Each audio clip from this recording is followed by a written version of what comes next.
En esta ocasión hablaremos sobre el rapto, la falsa doctrina que ha ganado mucha popularidad en nuestros tiempos. Estudiaremos en profundidad cada texto que se utiliza para justificar esta creencia y comprobaremos que de hecho esta doctrina es falsa. Primero, ¿qué es el rapto?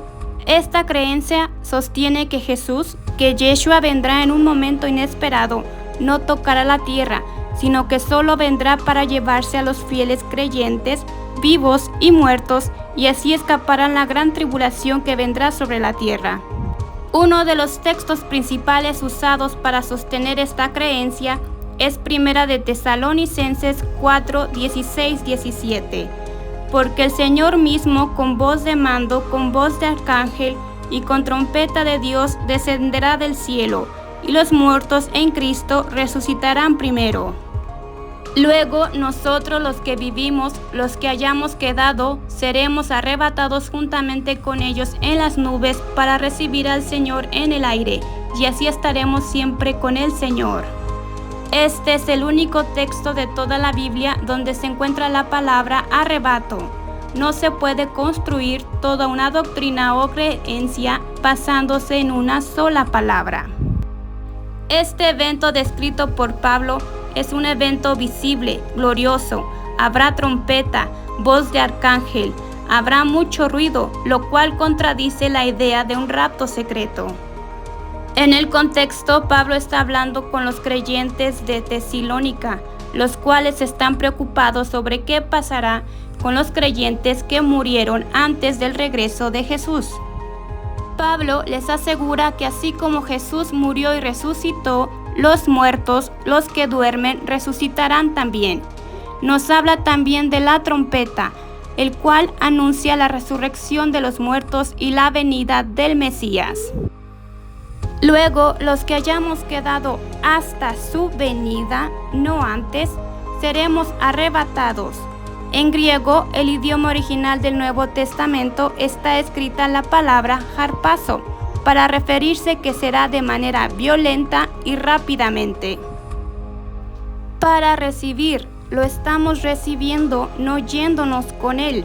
En la antigüedad, cuando un rey llegaba a una ciudad, el pueblo salía a su encuentro para recibirlo. Los creyentes recibirán a Jesús como el rey que regresa, para acompañarlo en su reinado, no para irse con él. Pablo no habla en ningún momento de escapar, no menciona la tribulación ni el cielo. Pablo nos está hablando sobre la venida del Mesías, la cual será un evento público, visible y glorioso. Los muertos resucitarán y los que hayan quedado hasta su venida, saldremos a su encuentro. Jesús regresará una sola vez, de manera visible al final de los tiempos. Todo ojo lo verá. Juzgará la tierra, reunirá a su pueblo, incluyendo a los muertos, y establecerá su reino en la tierra. Otro texto que normalmente lo conectan con 1 de Tesalonicenses 4, 16, 17 es el de 1 de Corintios 15, del 51 al 52. He aquí os digo un misterio, no todos dormiremos, pero todos seremos transformados en un momento, en un abrir y cerrar de ojos, a la final trompeta, porque se tocará la trompeta, y los muertos serán resucitados incorruptibles, y nosotros seremos transformados. Una vez más no se menciona la tribulación o escapar al cielo. Todo el contexto, Pablo nos está hablando de la resurrección de los muertos, los cuales resucitarán incorruptibles, y los que no mueran, no duerman, como dice, no todos dormiremos, algunos quedarán hasta su venida, también serán transformados, sin tener que pasar por la muerte. Tendremos un cuerpo glorificado en un abrir y cerrar de ojos, lo que nos indica que será algo rápido, violento, como Pablo lo expresó antes cuando utilizó la palabra harpazo, que se tradujo como arrebato. Y este cuerpo mortal se vestirá de inmortalidad, el hombre volverá a su esencia. Ahora veamos Mateo 24 del 30 al 31. Entonces aparecerá la señal del Hijo del Hombre viniendo sobre las nubes del cielo con poder y gran gloria. Y enviará a sus ángeles con gran voz de trompeta y juntará a sus escogidos de los cuatro vientos, desde un extremo del cielo hasta el otro. Algo importante a notar es que un versículo antes se nos aclara que esto ocurrirá inmediatamente después de la tribulación, no antes. Jesús nos relata una serie de eventos que darán lugar antes de su venida. No habla de un rapto o arrebatamiento. Y después de la tribulación, como ya dijimos, volverá con gran poder y gloria, un evento visible. Enviará a sus ángeles y reunirá a sus escogidos.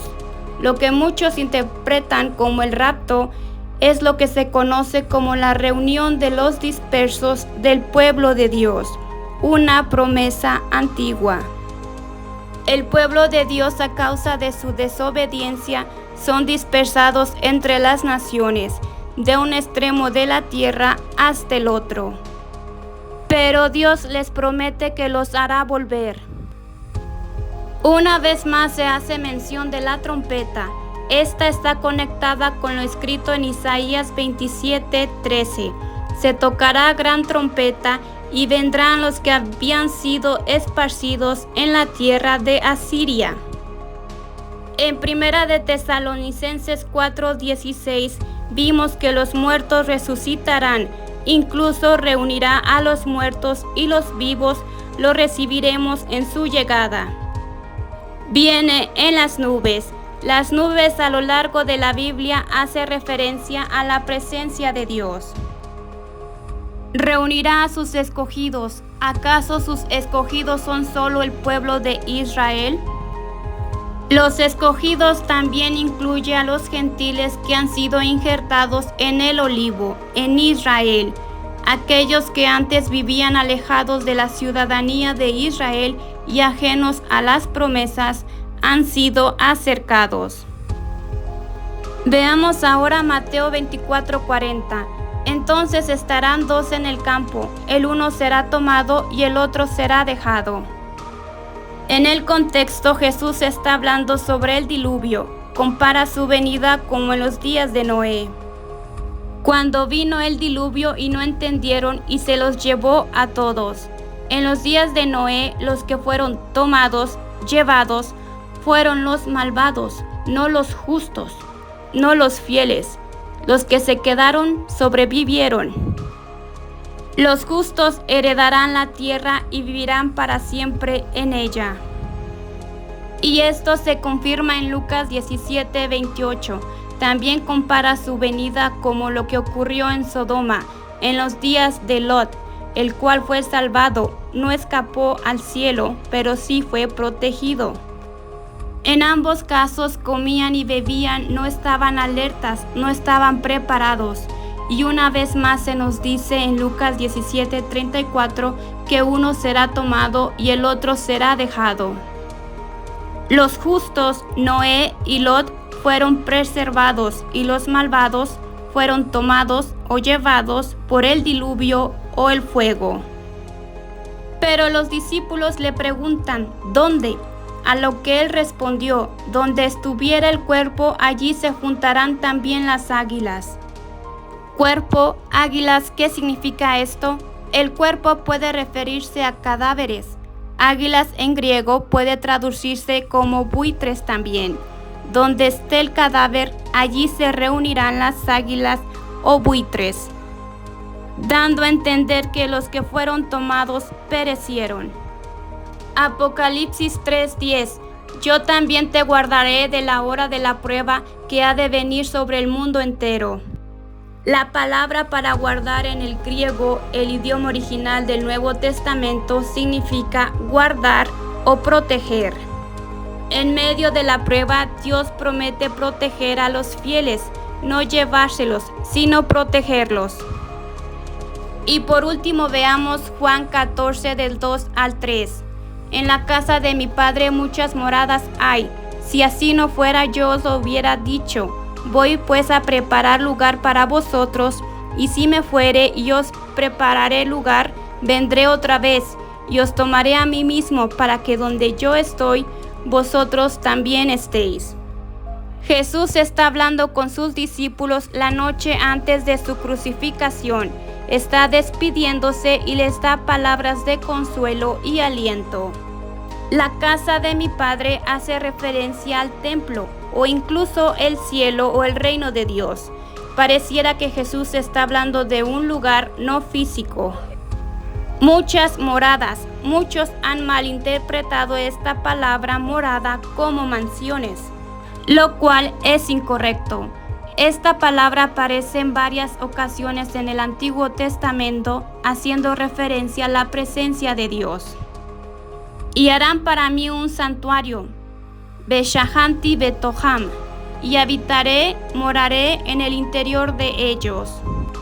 Tabernáculo en hebreo es Mishkan, que viene de la raíz Shakan, que significa habitar o morar.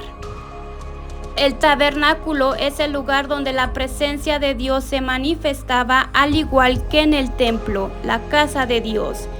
De aquí se desprende la palabra Shekinah, que es la presencia de Dios en la tierra. En el Nuevo Testamento esta palabra morada solo aparece 2 veces, ambas en Juan 14, en 14:2 en nuestro versículo y en Juan 14:23. El que me ama, mi palabra guardará, y mi Padre lo amará, y vendremos a él y haremos morada con él. La presencia de Dios mora en aquellos que guardan su palabra. Vendremos a él, nadie se está yendo a ningún lado. También Jesús dice, vendré otra vez y os tomaré a mí mismo. Seremos uno con él. Dios quiere morar en nosotros. Morada hace referencia a la unión, comunión eterna entre Dios y el hombre. Jesús los consuela diciendo que preparará lugar. Como nos dice más adelante, Él es el camino hacia el Padre. Él preparará el camino para que Dios tenga comunión eterna con el hombre. Y les promete que volverá otra vez, un solo evento, y nos promete que estaremos con Él siempre. Dios habitará en su pueblo, no en un templo hecho por manos, sino morará en nosotros. Tendremos unión y comunión con Dios eterna. En ningún momento Jesús está hablando de la tribulación o de un rapto. Jesús habla de su regreso como un solo evento.